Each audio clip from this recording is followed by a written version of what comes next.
বধূর পদসেবা করে দিচ্ছি। আর পদসেবা করতে করতে রাধা বিনোদিনী আমার গোবিন্দের নিদ্রা ভঙ্গ করার চেষ্টা করছে। বধূ বধূ, দেখো দেখো আকাশে সূর্যের উদয় হয়েছে, আর তুমি নিদ্রাতে থেকো না, এবার তোমার নিদ্রা ভঙ্গ করো। তুমি তো জানো বধূ, আমি সকলের নজর এড়িয়ে তোমার কাছে আসি, তথাপি আমাকে সকলে দেখে কটূক্তি করে, অপবাদ দেয়।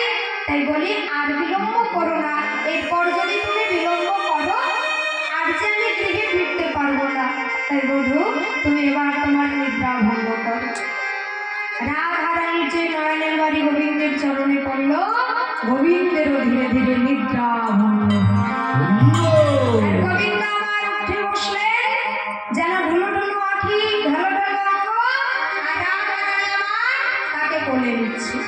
আর এদিকে রাধারানী আমার তার নিদ্রা ভঙ্গ করে সুবাসিত বাড়ি দিয়ে মুখোমুখ সালন করলেন। আর বধূর ওই যে রাসলীলা অবসরে যে সুসজ্জিত হয়ে এসেছিল সুন্দর বেশভূষা করে, সেই সাজসজ্জা সব এলোমেলো হয়ে গেছে।